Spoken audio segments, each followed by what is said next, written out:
किसी की तहज्जुद भी काम नहीं आती और किसी की कज़ा भी कबूल हो जाती है। सारी बात नीयत की होती है।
अपने माँ बाप से ऊंची आवाज में बात मत किया करो।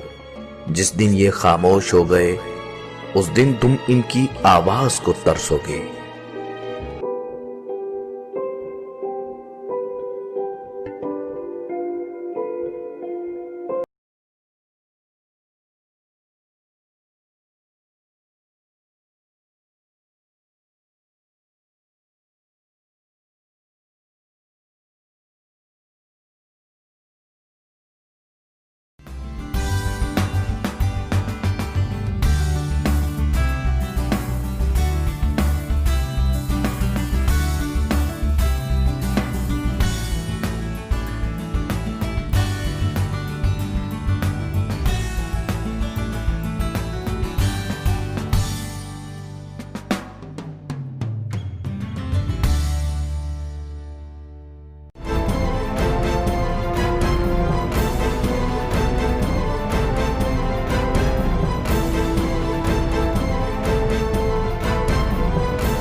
अम्मी पानी पिला दे।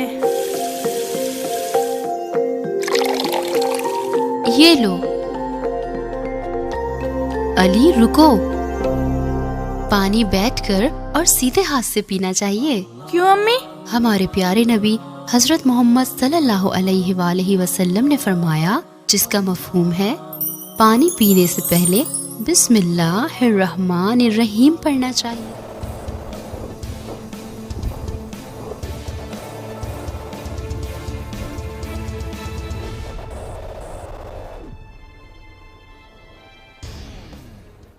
बिस्मिल्लाहिर्रहमानिर्रहीम। अस्सलाम वालेकुम। रेड जोन विद फरीद काकर में मैं हूं हारिस अमीन खान। ऑल पार्टीज कॉन्फ्रेंस बुलाई गई, उसमें सब ने जो है अपना तमाम जो पार्टीज हैं उनके लीडरान ने अपना मौक़िफ़ पेश किया।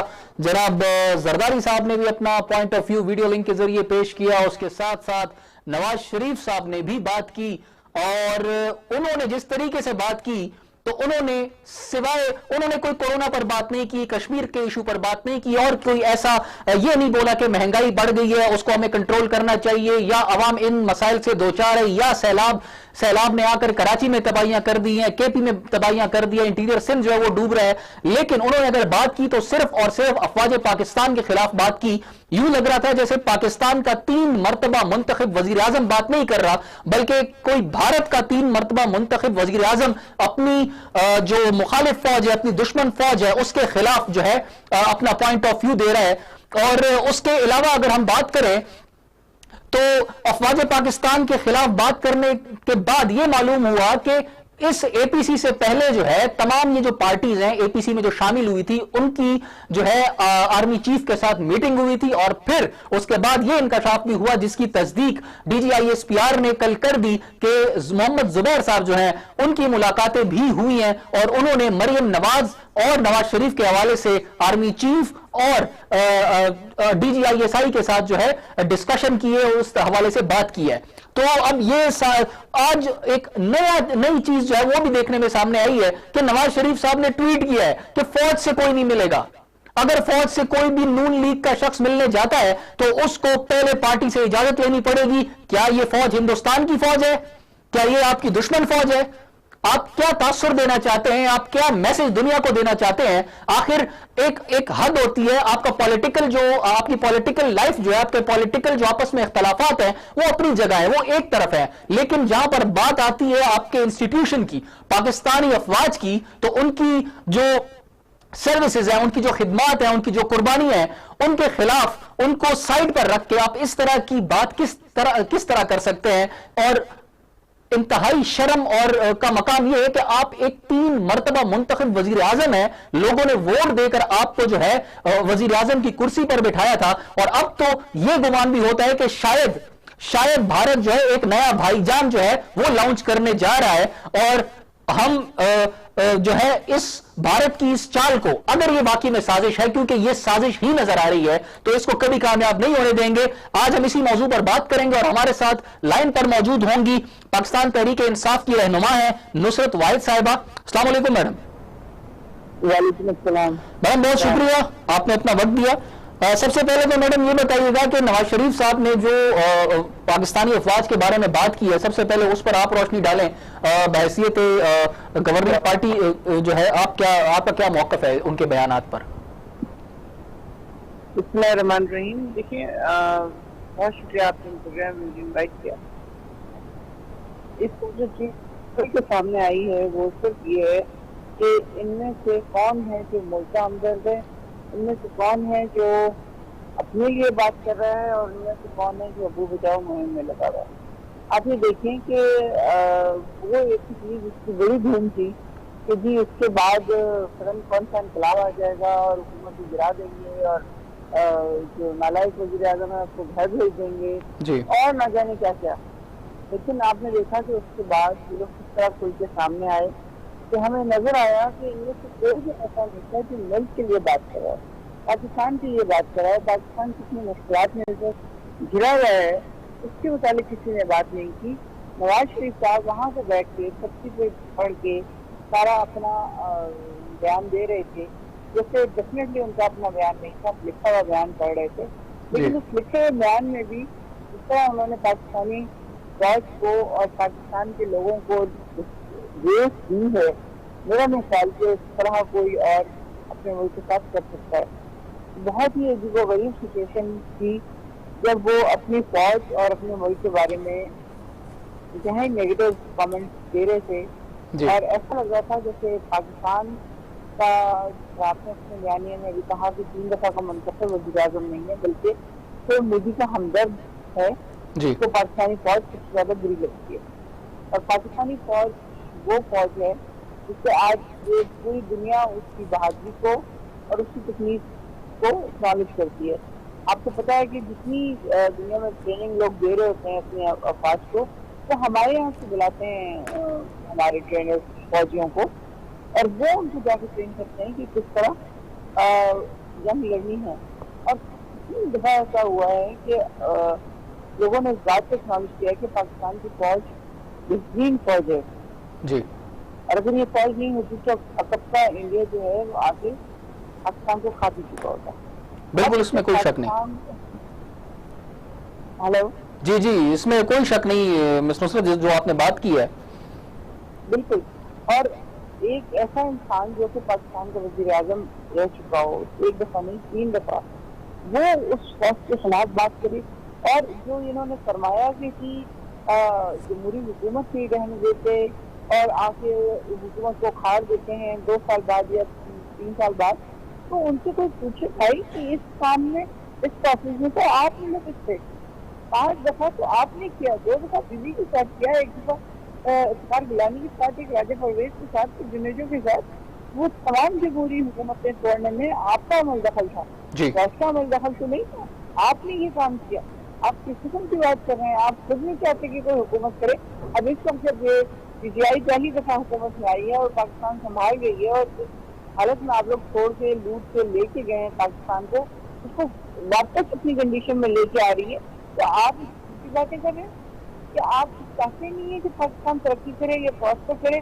बस आप चाहते हैं कि जो बचा कुछ पाकिस्तान है मैं आपसे हुकूमत करूं, और उसके बाद जो कुछ रह गया है वो भी लूट के ले जाके दुनिया के हर तबके में अपने लिए जायदाद बनाऊं और पैसे जमा करूं और याशी करूं। पता नहीं कौन सी, मुझे समझ नहीं आती इन्होंने कौन सी खबर में जाना है, कौन सी जगह भी जाना है। वो सारे पैसे लेके, और जिस तरह फेरोज के अपने साथ को घोड़े और कुत्ते और जिंदगी और सारा कुछ लेते अपने साथ दफन करते थे, कि उनका ख्याल ये था कि वहाँ जाके दूसरी दुनिया में ये सारी चीजें उनका साथ देंगी। इसी तरह ये समझ गए कि जो दौलत इन्होंने लूटी है, इसका जाके वहाँ पे अल्लाह के आगे इनके आगे ढाल बनेगी। तो ये इंतहाई बड़ी भूल है इनकी। इनको समझ नहीं आती कि जाना हमें उसी 6 फुट की कबर में, और उस कबर के लिए ये क्या तैयार कर रहे हैं। पाकिस्तानी कौम की तबाही, बर्बादी, पाकिस्तान की तबाही, वो पाकिस्तानी वो पाकिस्तान जिसकी कुर्बानी से लोगों ने जिस तरह की कुर्बानियां दी। और आप देखिए 27 रमजान को ये मुल्क बना, और अल्लाह ने किस तरह इस मुल्क को इतने बुरे हालात के बावजूद सुरक्षित दी है कि आज भी पूरी दुनिया एक्नॉलेज कर रही है कि पाकिस्तान एक इंतहाई सिविल अल्हम्दुलिल्लाह कंडीशन की तरफ जा रहा है। और ऐसे से आप देखेंगे ब्लैक लिस्ट में जाने के बजाय इंशाल्लाह व्हाइट लिस्ट में आएगा। और इस तरह आपके वज़ीर आज़म, मेरे वज़ीर आज़म ने इसको संभाला है सिचुएशन को, किसी आम आदमी के बस का रोग नहीं था।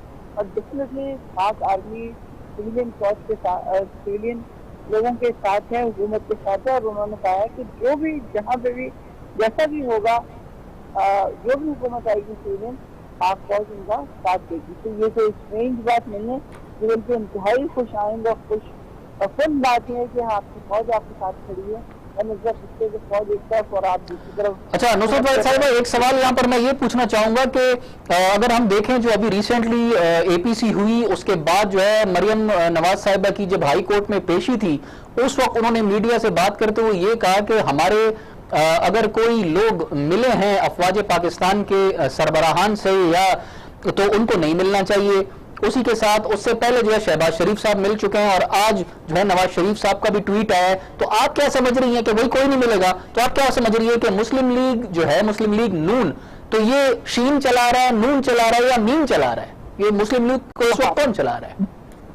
बकौल उनके कि उनको इल्म नहीं था कि उनके लोग गए हैं और जाके मुलाकात की है जी। तो ये किस किस्म की पार्टी है जहाँ पे पार्टी सरबराहान को, नवाज शरीफ को और मरीम सफदर को पता ही नहीं है कि इनके लोग गए हैं, और सियासी लोग जाके आदमी के लोगों से मुलाकात कर रहे हैं और डिनर पर भी हैं।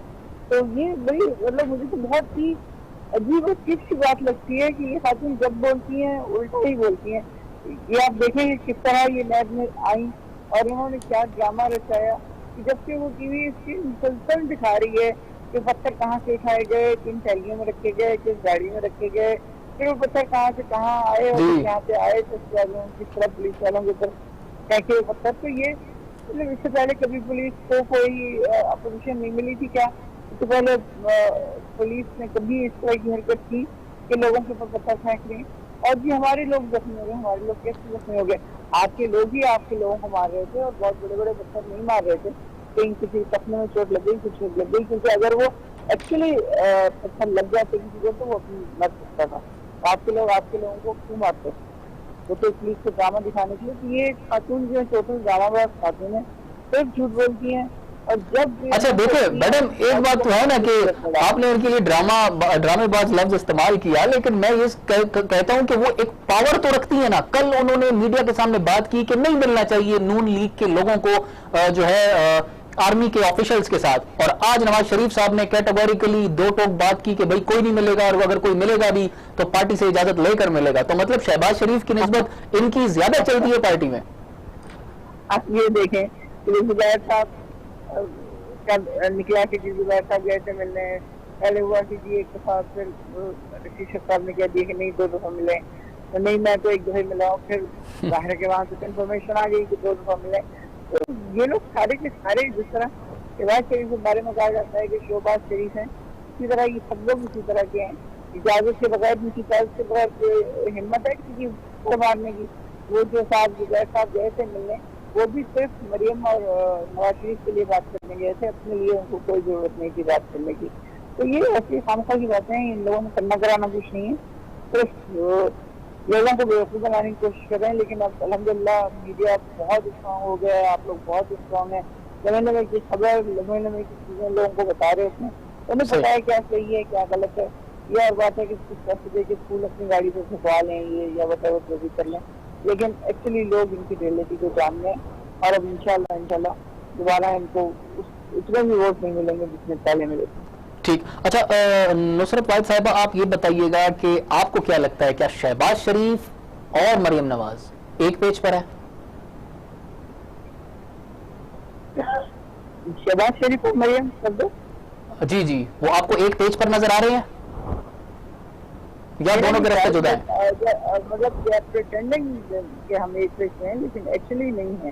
राइट। आपने मरियम सफदर की प्रेस कॉन्फ्रेंस देखी थी जिसमें शहबाज शरीफ का भी साथ बैठे हुए थे, और इस तरह गुमसुम बैठे हुए थे कि जैसे वो वहाँ पे उनको जबरदस्ती बिठाया गया। ठीक। और वही बोलती है, पता नहीं 1 घंटा या 1.5 घंटा कितना, और बिल्कुल भी शहबाज शरीफ साहब उसमें इन्वॉल्व नहीं थे। बस ये था कि उनकी मजबूरी थी कि भतीजी बात कर रही है, उनको वहाँ पे बैठना है। एक पेज पर बिल्कुल नहीं है, क्योंकि जितने लोग मिलने गए थे आदमी से और सब कुछ करने, उसमें भी काफी ज्यादा विवाद पाया जाता है कि जी इजाजत लेके नहीं गए या उन्हें मिलना नहीं चाहिए था या वटावर जो भी जाता है। लेकिन डेफिनेटली वो इन लोगों की इजाजत से जाऊंगी, ये एक पेज पे नहीं है, क्योंकि मरियम नवाज शरीफ को कर रही है सपोर्ट, और शहबाज शरीफ अपने मिशन पे हैं, उनके साथ अपने लोग हैं। राइट। अच्छा नुसरत वाहिद साहिबा, आप लोगों ने अब जिस तरह भी था, प्लेटलेट्स नहीं थे, कम थे, ज्यादा थे, या कुछ और था, जाने दिया नवाज शरीफ साहब को, तो अभी जिस तरह की वो लैंग्वेज इस्तेमाल कर रहे हैं, वापस नहीं आ रहे हैं, और आप क्या समझते हैं, तहरीक इंसाफ पछता रही है उनको इजाजत देकर बाहर जाने के लिए? तहरीक इंसाफ क्या तहरीक इंसाफ नवाज शरीफ को बाहर जाने की इजाजत देकर पछता रही है उस फैसले पर कि यार इसको क्यों जाने दिया, यहीं पर ठीक था? मुझे सुन पा रही है नुसरत वाहिद साहिबा? नुसरत वाहिद साहिबा मुझे सुन पा रही हैं? नुसरत वाहिद साहिबा को दोबारा कांटेक्ट करने की कोशिश करेंगे ताकि उनसे जो है, जी नुसरत वाहिद साहिबा मुझे सुन रही हैं? उनसे दोबारा राब्ता करने की कोशिश करेंगे और उनसे ये सवाल पूछेंगे कि तहरीक इंसाफ ने जो इजाजत दी जनाब नवाज शरीफ साहब को मुल्क से बाहर जाने के लिए, कुछ लोग मुख्तलिफ मौक़िफ़ रखते हैं इस बारे में कि भाई इनको इस वजह से जाने दिया, कुछ कहते शायद एनआरओ मिल गया है, वो कहते हैं हमें एनआरओ नहीं चाहिए, और यहाँ पर जो सूरत हाल बनी हुई है वो काफ़ी अजीब सी सूरत हाल है।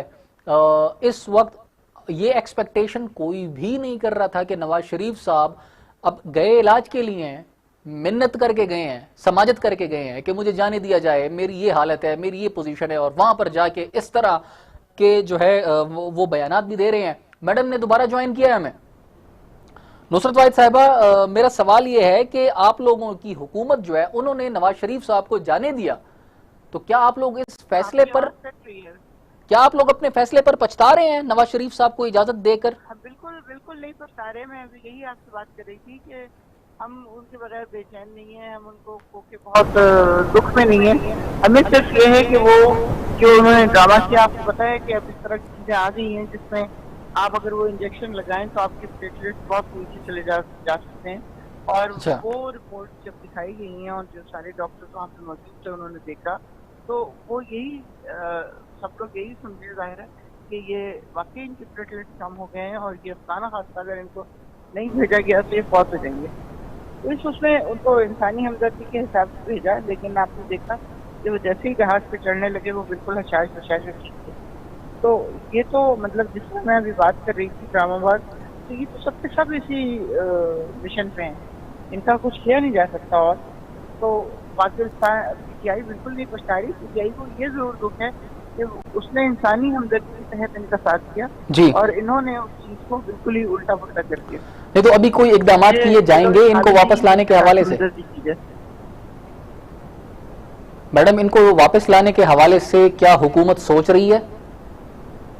देखिए बिल्कुल हुकूमत इस बारे में सोच रही है कि मोस्ट प्रॉब्ली अब लंदन की हुकूमत से, इंग्लैंड की हुकूमत से लिखा जाएगा कि वो जो भी प्रोसेस है उसको पूरा किया जाए और इनको लेके आए वापस, क्योंकि ये आपको पता है मुजरिम है, ये मुलजिम नहीं है, तो सजा याफ्ता और ठीक है नुसरत वाहिद साहब, जी जी, होना और आम बंदे में बड़ा फर्क है। ठीक है नुसरत वाहिद साहब, आप बहुत शुक्रिया हमें ज्वाइन करने के लिए, आपका बड़ा कीमती वक्त है हमें जो आपने दिया। नुसरत वाहिद साहब भी कह रही है कि हम लोग पछता नहीं रहे हैं, लेकिन इंसानी हमदर्दी में आकर हम लोगों ने जो है, तहरीक इंसाफ ने जो है नवाज शरीफ साहब को जाने दिया और उन्होंने एक इंकशाफ ये किया कि आजकल कुछ ऐसी जो है इंजेक्शंस हैं जो कि आप लगवाएंगे आपके प्लेटलेट्स जो है वो गिर जाएंगे। तो ये मशवरा मैं किसी और पॉलिटिशियन को नहीं दे रहा हूं कि खुदा ना खास्ता कल को सारे इंजेक्शन लगवा के लेट जाएं जिनकी नैब में हाजिरियां हैं, ऐसी बात नहीं है, क्योंकि अभी हुकूमत की नॉलेज में ये चीज आ चुकी है और अभी आपको जो है इस तरह का डॉज आप गवर्नमेंट को नहीं दे सकेंगे। बट एक इंतहाई अहम बात, एक इंतहाई इंपॉर्टेंट बात कि नवाज शरीफ साहब को वापस लाना कितना अहम है, कितना जरूरी है उनको वहां पर दोबारा वापस लाना। अपने जो उन्होंने यहां पर उनके ऊपर केसेस हैं वो उसको फेस करेंगे। इसी हवाले से बात करेंगे। हमारे साथ फरीद काकड़ साहब ने हमें ज्वाइन किया है। अस्सलाम वालेकुम फरीद भाई। वालेकुम सलाम Haris, thank you for hosting my show. Sir बहुत शुक्रिया आपने वक्त दिया। I know you are very busy, लेकिन उसके बावजूद भी आपने वक्त दिया, उसके लिए हम शुक्रगुजार हैं। फरीद साहब, नवाज शरीफ साहब ने आज बड़ा खतरनाक ट्वीट किया है कि भाई फौज से कोई नहीं मिलेगा और जो भी मिलेगा पहले इजाजत लेगा। आप क्या कहते हैं इस बारे में? हारिस, वो उर्दू में कहते हैं क्या फिद्दी का शोरबा। नवाज शरीफ साहब कल भी मुझे, जब मैंने लास्ट टाइम रेहान जहांगीर के प्रोग्राम में था, तो मुझे कुछ दोस्तों की कॉल्स आई हैं कि आपने बहुत सख्त जुबान इस्तेमाल की है। मैं जुबान आज सख्त नहीं इस्तेमाल करूंगा, क्योंकि एक तो ये मेरा शो है, मैं एंकर हूं, तो मुझे थोड़ा सा जो है वो एंकर्स वाली जुबान अब इस्तेमाल करनी चाहिए यहाँ पे बैठ के।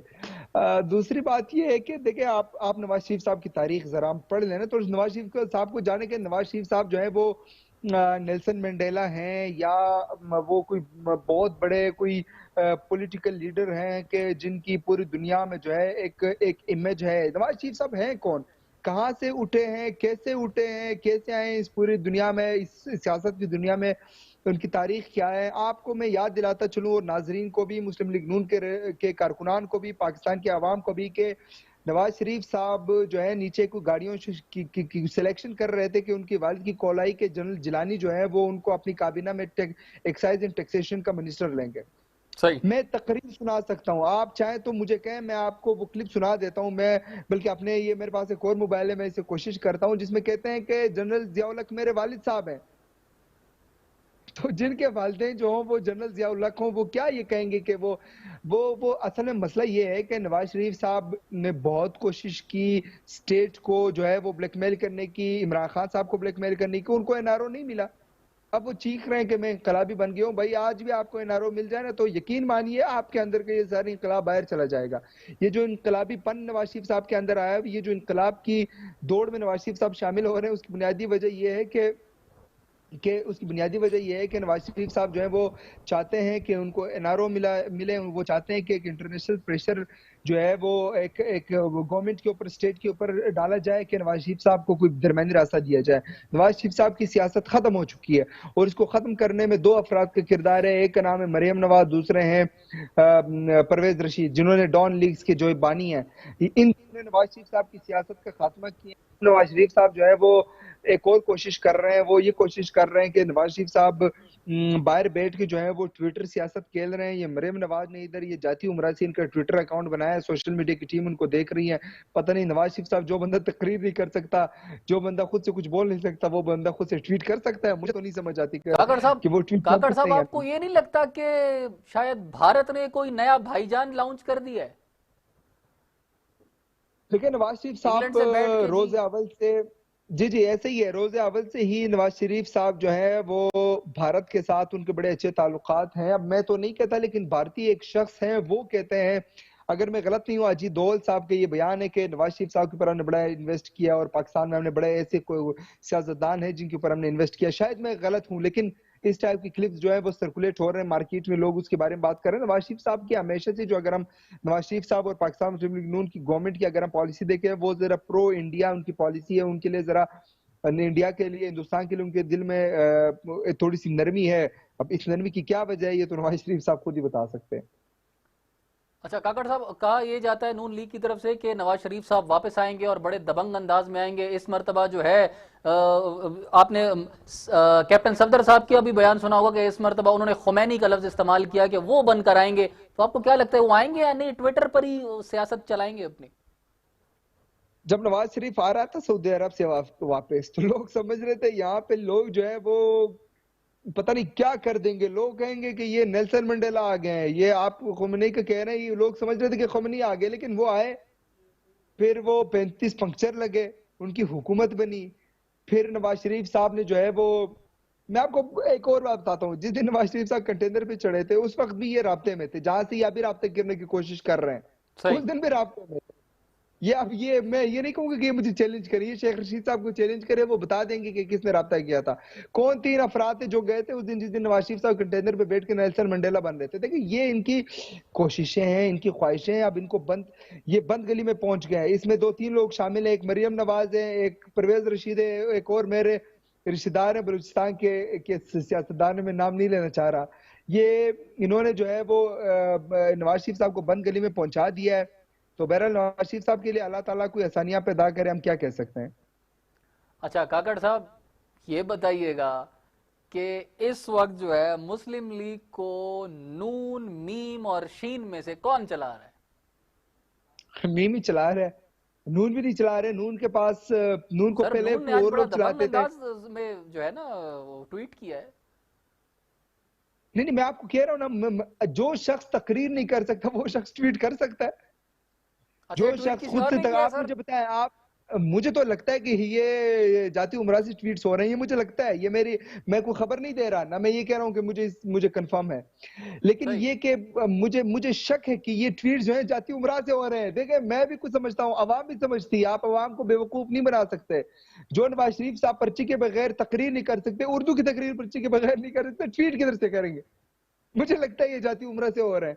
मुझे लगता है सोशल मीडिया के जो मरियम नवाज साहिबा ने, वो आजकल मोबाइल में टेक्नोलॉजी आ गई है ना, आप दो व्हाट्सएप एक मोबाइल में इंस्टॉल कर सकते हैं। मुझे लगता है वो ट्विटर अकाउंट है, एक मरियम नवाज साहिबा का, एक नवाज शरीफ साहब का। सही। सर एक बात ये भी बताइएगा कि गवर्नमेंट जो है वो किस हद तक सीरियस लग रही है आपको नवाज शरीफ साहब को वापस लाने के लिए? आपने गॉडफादर मूवी देखी होगी, अगर नहीं देखी आवाम ने देखी होगी। आपको पता है सुप्रीम कोर्ट ने गॉडफादर कहा था नवाज शरीफ साहब को। गॉडफादर बेसिकली करता क्या है, ये हर इदारे खरीद लेते हैं, इनके पास बड़े, ये जो एलीट है, ये जो पाकिस्तान का दुश्मन, ये एक तबका है।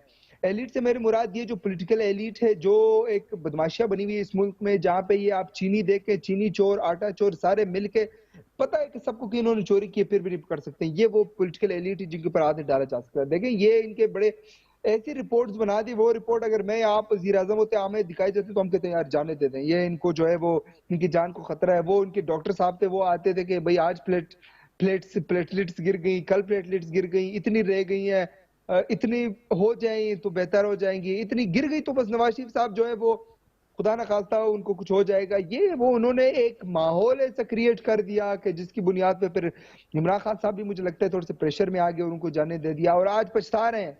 यकीन मानिए ट्विटर पे ट्वीट देखते तो वो कहते हैं काश हम इसे जाने नहीं देते। अगर आज नवाज शरीफ साहब जेल में होते तो ना वो इनकलाबी होते, ना वो ट्विटर अकाउंट इस्तेमाल करते, वो मिन्नतें करते कि भाई जाने दे दो मुझे।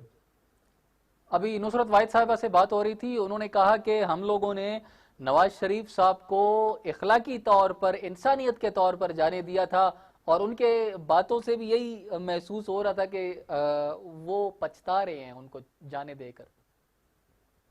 जाहिर सी बात है, मैंने कहा ना, देखें मैं अब किसी की सेहत के बारे में मैं कुछ नहीं कहूंगा कि नवाज शरीफ साहब बीमार है, अल्लाह उन्हें सेहत दे दे। मैं देखें, मेरे जब कुलसूम नवाज साहिबा का मसला था, लोग उनका मजाक उड़ाते थे, लोग कहते थे कि ये इनके पास कोई लंदन में अपना कोई हॉस्पिटल है जिधर ये कर रहे हैं सब कुछ। मैं उस वक्त भी ये बात करता था कि देखें किसी की सेहत के बारे में कुछ नहीं कहते, देखिए कल मुझे और आपको भी कुछ हो सकता है।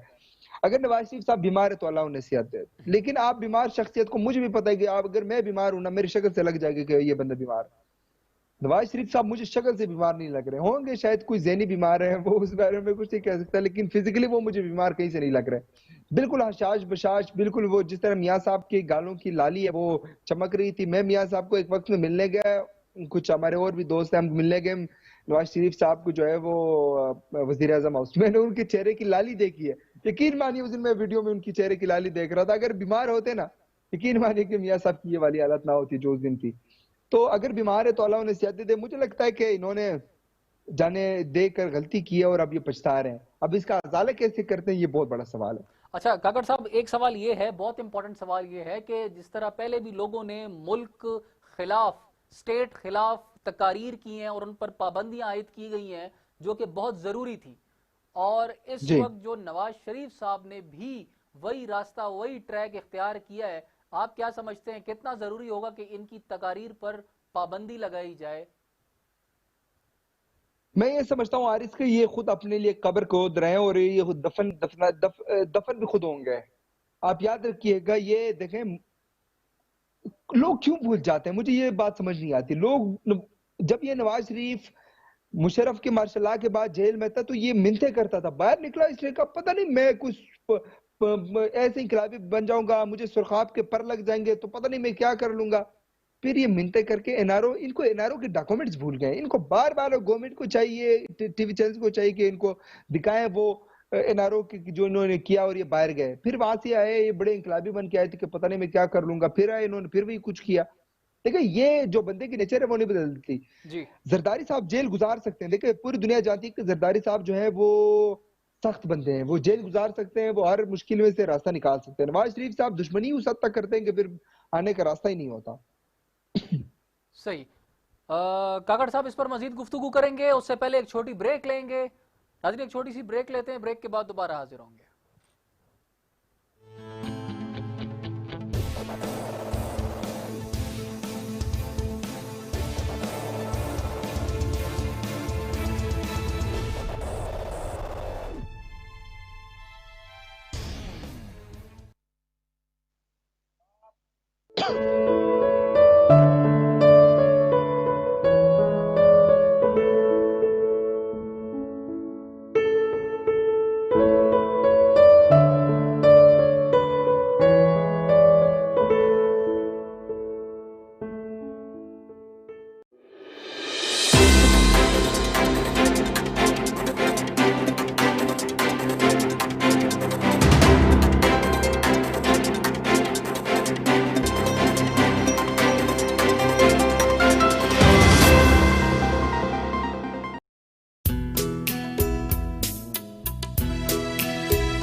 मतलब बहुत वजनी होता है, जब निकल जाता है रिश्ते बेवजन हो जाते हैं।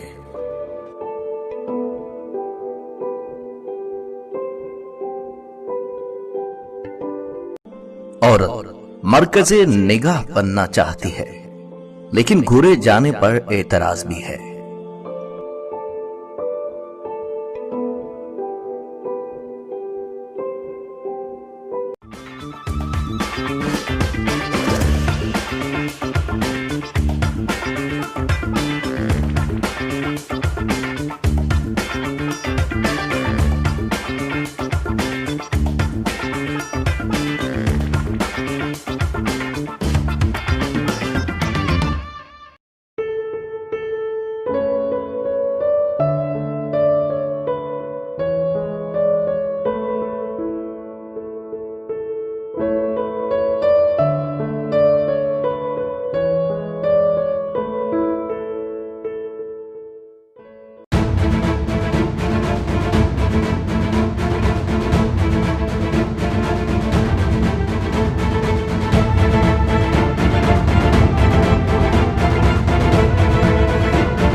दरख्त से गिरने वाला कोई पत्ता भी ऐसा नहीं जिसका उसे इल्म ना हो, और तुम कहते हो कि वो तुम्हारी दुआएं नहीं सुनता।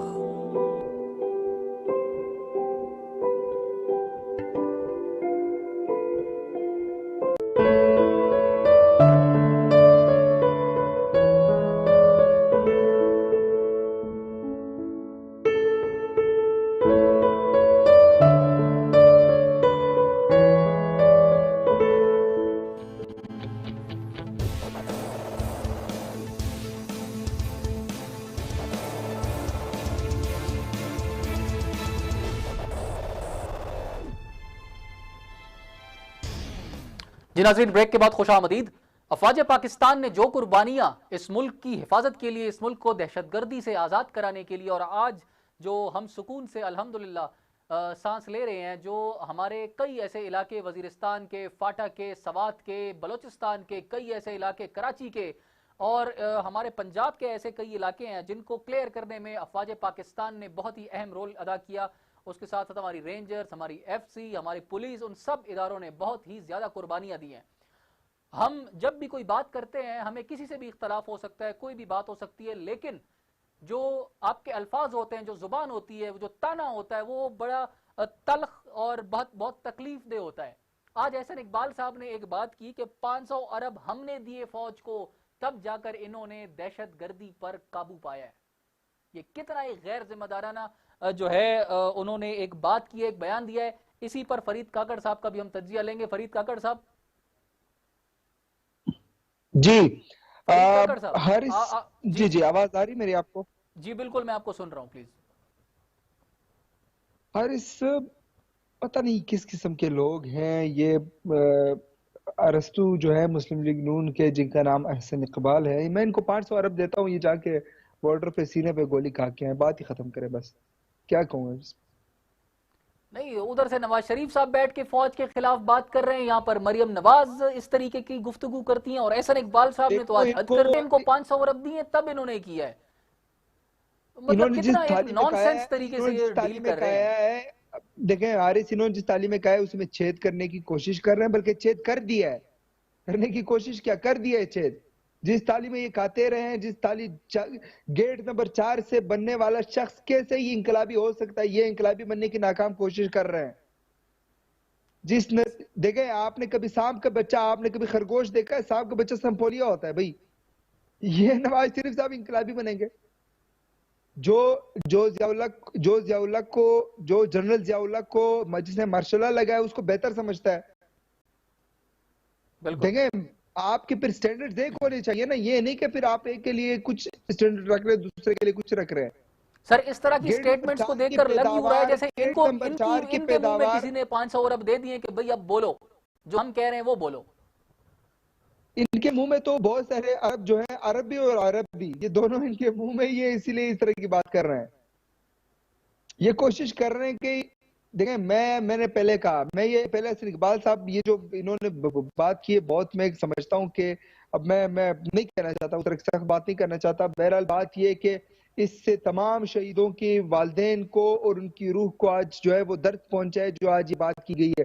भाई मैं आपको 500 अरब देता हूँ, आप जाए कश्मीर पे लड़के आए, गोली खाए सीने में, आपको एक गोली लगी एक दफा, हम उसकी मजम्मत करते हैं। ये नहीं कि मैं उसको कोई अच्छा एक्ट कर रहा हूँ, बहुत ही जिसने भी किया एक काबिल आप कहें कि उसको हम कंडेम कर सकते हैं, ऐसा नहीं होना चाहिए था। लेकिन आप सीने पे गोली करना आसान काम है। जो फौज कश्मीर में, जो फौज वजीरिस्तान में, जो फौज बलूचिस्तान में गोली सीने पे खा रही है, उस फौज को कह रहे हैं कि 500 अरब। भाई मैं 500 अरब आपको देता हूँ, जाए गोली खा के है। बिल्कुल 500 अरब क्या, कोई 500 अरब में क्या बना है? देखिए, फौजी की वर्दी से लेकर बूट के तस्मे तक सब कुछ इस 500 अरब में आया है। इस मुल्क के दिफा का एक एक ईंट जो है इस 500 अरब में लगी है। 500 अरब की बात करते हैं, मैं फिर वो अरब बता दूंगा जो इन्होंने ये जेबों में भर के लेके गए हैं। मैं फिर वो अरब बता दूंगा जिससे ये उन फ्लेट में बेच के पाकिस्तान के खिलाफ, इस मुल्क के दिफाई इदारों के खिलाफ बात कर रहे हैं। मैं वो तमाम अरब बता दूंगा जो ये नारोवाल के स्टेडियम में इसने बना। अच्छा फरीद काकड़ साहब, हमारे पास वो वीडियो रेडी है जिसका आप जिक्र कर रहे थे, वो मैं जरा चलवा दूं, उसके बाद मजीद गुफ्तगू करते हैं। वीडियो दिखाया, और इससे पहले एक मिनट हारिस, वो पहले लगाने से पहले मैं एक दफा आवाम को जो है वो बता दूं, ये पाकिस्तान के आने वाले दिनों के नेल्सन मंडेला, ग्वालमंडी के नेल्सन मंडेला, मियां मोहम्मद नवाज शरीफ साहब, जो कि इस वक्त लंदन में पाकिस्तानी आवाम के खून पसीने की पैसे बाहर जाके, जो कि सुप्रीम कोर्ट में आपने देखा नाअहल हुए जिन पैसों की बुनियाद पे, उन पैसों के फ्लैट पे बैठकर ट्वीट करते हैं कि मैं इनकलाबी हूं। आप ये वीडियो देख लीजिए। राइट, चले प्ले करेंगे। मेड इन इंग्लैंड नहीं है ये, तो न जाने कहां से आई है और इसको किसने लाके बैठा दिया है। आज भाई खामोश खामोश भाई खामोश। और मेरे भाई और आज पूरे पाकिस्तान की तबाही और बर्बादी कर रही है ये औरत। और मैं आपको बता देता हूं, सुन लो मेरी बात। असेंबली में जब हमने बात की तो मैंने कहा तुमने ये बात कही थी बेनजीर भुट्टो कि तुमने हिंदुस्तान की मदद की थी, हिंदुस्तान को टुकड़े टुकड़े होने से बचाने के लिए, और सिखों के खिलाफ तुमने उनकी मदद की थी। कहती हाँ मैंने मदद की थी और मैंने जो कहा मैंने सच कहा और मैं आज भी कहती हूं मैंने मदद की थी। मैंने कहा मेरे दोस्तों मुझे बताओ, क्या नवाज शरीफ अब इसके ऊपर खामोश रहे? आपसे येलो कैप छीन ली है, उसने आपसे आपका रोजगार भी छीन लिया है और उसको मौका मिला तो वो पाकिस्तानी कौम को भूखा मार देगी। हम ये बर्दाश्त नहीं कर सकते। और जो के बेनजीर भुट्टो और फारूक लगारी 11 सितंबर तक इस्तीफा दे, ये मुतालबा आपका भी मुतालबा है या नहीं है? ये पूरी कौम का की सदारत के मनसब पे ऊपर बैठा हुआ है। ये पाकिस्तान का सबसे बड़ा बददियानत इंसान है और अंग्रेजों के कुत्ते नहलाने वाले लोग हैं। अंग्रेजों के कुत्ते नहलाने वाले लोग। ये लोग शहीद जियाउल हक का मुकाबला करेंगे। ये पाकिस्तान के गद्दार जिसको वो शहीद कहती है अपने बाप को, उसने पाकिस्तान के 2 टुकड़े किए हुए, मुझे बताओ किसी खाते में नहीं आया था। और जनरल जियाउल हक शहीद सुरखरू होके रहेगा, एजाजुल हक सुरखरू होके रहेगा। इंशाअल्लाह फिक्र मत करो, हम अल्लाह के फजल से आपसे 4 कदम आगे चलेंगे। आप हमारे बस पीछे पीछे चलो तो काम बन जाएगा। पाकिस्तान जियाउल हक, पाकिस्तान मर्दे मोहम्मद। फरीद साहब, मैं तो ये सुनकर सकते में चला गया कि आखिर ये अल्फाज उसी बंदे के जिसने कल आज इतना खतरनाक ट्वीट किया और कल जिस तरह की एपीसी में उस दिन उन्होंने जिस तरह की बात की है वही बंदा है। मैं हंसना चाह रहा हूँ कि मैं कुछ जोर से हंसूं। ये है इनकलाबी माहिर इनकलाब। ये है नेल्सन मंडेला, ग्वालमंडी के नेल्सन मंडेला। सर, आवाम के जज्बात का जो है वो खिलवाड़ किया जा रहा है उसके साथ। जो ग्वालमंडी से निकलकर जो है वो आज इनकलाबी बनने की कोशिश कर रहे हैं, तो बहरहाल अल्लाह ताला उनको जो है वो। अच्छा काकड़ साहब, वक्त बहुत कम है। एक आखिरी सवाल करूंगा, उसके बाद जो है प्रोग्राम का वक्त खत्म हो रहा है। सवाल करें। सवाल ये है कि आपके सब जानते हैं, आपके भी मुताबिक मैं आपको कोट करूंगा, 4 नंबर गेट से ये लोग जो है डेवलप हुए हैं और वहां की पैदावार है, और उसके बाद आखिर क्यों ऐसा है कि किसी भी आर्मी के साथ नवाज शरीफ की नहीं बनी कभी भी? क्या वजह है? नवाज शरीफ साहब, शहबाज शरीफ साहब, इनकी आदत है ये पंजाब के पुलिस एसएचओज को अपनी पांव की जूती समझते हैं। मैं गुज़िश्ता दिनों में एक पिक्चर सर्कुलेट कर रही थी सोशल मीडिया पे, मैं उसका भी चल जिक्र नहीं करता। ये समझते हैं कि पाक फौज को जो है वो अपने हुक्म के ताबे करें, लेकिन पाक फौज इस मुल्क की दिफा की आखिरी लकीर है। पाक फौज इस मुल्क की दिफा के लिए अपनी जान कुर्बान कर रही है और करती रहेगी इंशाल्लाह। पाक फौज के साथ जो है वो शाना बशाना खड़ी है। ये चाहते हैं कि ये जो कुछ करें अपनी मर्जी से करें, और चाहे मुल्क दुश्मनी में किसी भी हद तक गुजर जाए, चाहे मोदी साहब के गले लगे, चाहे मोदी साहब की माँ को साड़ियां भिजवाएं, कोई इसको कुछ ना कहे। ऐसे तो नहीं हो सकता ना, ऐसे तो फिर नहीं होगा। आप समझते हैं कि मोदी की वालदा को साड़ियां भिजवाओ और आम भिजवाओ और मोदी को इधर अपनी नवासी की शादी में बुलाकर उसको जो है वो ग्रे कलर की पगड़ी पहना के जो है एक टांग उठा के पगड़े डालो, ऐसे तो नहीं होगा ना। फिर जो मुल्क दुश्मन है, जो इस्लाम दुश्मन है, जो मुसलमान दुश्मन है, गुजरात में मुसलमानों को गाजर मूली की तरह काटा, जो कश्मीर में जो है वो जो कुछ कर रहा है दुनिया के सामने है, इंसानी जेल बना दिया है। वो समझता है कि वो सब कुछ करता रहे, कोई से कुछ ना कहे, कौम इनके गिरेबान जरूर पकड़ेगी। और आखिरी शेर, क्योंकि प्रोग्राम इख्तिताम की जानिब बढ़ रहे हैं, मैं एक शेर चाहूंगा कि मैं नवाज शरीफ साहब मेरे शेर को अपने जहन में रखे और आवाम भी इस चीज को जो है वो समझ जाए। वो मोमिन खान मोमिन का शेर है कि इश्क उम्र तो सारी कटी इश्क बुता में मोमिन, उम्र तो सारी कटी इश्क बुता में मोमिन, आखिरी वक्त में क्या खाक मुसलमान होंगे।